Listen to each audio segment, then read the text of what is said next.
All right, today we're going to take a journey to Arashiyama. It's this beautiful district on the outskirts of Kyoto, Japan. And it's a place where you've got this incredible, serene natural beauty, deep history, and, well, the pressures of modern tourism all kind of intersecting.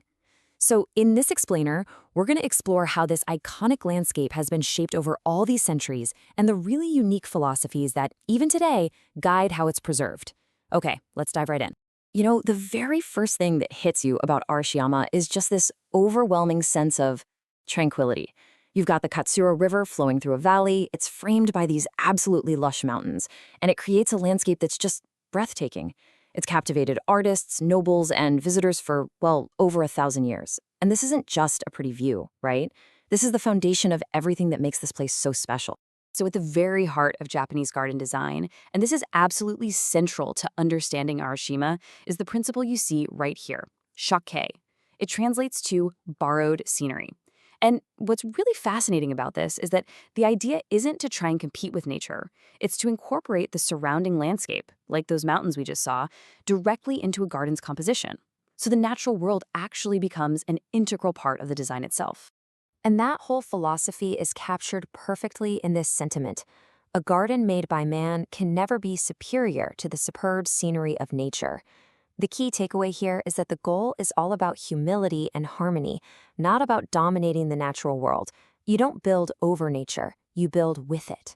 And this respect for nature, it's just brilliantly illustrated by the iconic Togetsukyo Bridge. It spans 400 meters across the river. Its name, really poetically, means moon crossing bridge.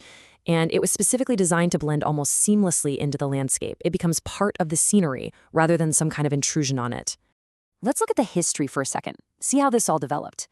Arashiyama's story goes back for centuries. As you can see from this timeline, way back in the Heian era, it was a popular retreat for imperial nobles. Then later, in the Kamakura era, Emperor Kameyama gave the Togetsukyo Bridge its famous name. And fast forward to 1934, the modern bridge was completed, this time with a concrete foundation, which shows an evolution in how it was built, but they still try to keep that classic harmonious look. This sense of deep time is something you can actually feel there. It's not just in history books. For instance, in the Oku Oniwa Garden, you can find this great maple tree that's around 400 years old. I mean, think about that. It's a living witness that has stood right there through centuries of change. But today, that timeless landscape has to coexist with the very different energy of modern tourism. Millions of tourists now flock to Arashiyama every single year. They're riding the Sagano romantic train to get those scenic views, and they're walking across that very same famous Togetsukyo Bridge. And this brings us to what's really the central tension of Arashiyama today. See, this huge influx of people creates a real tension between two different ways of seeing the landscape.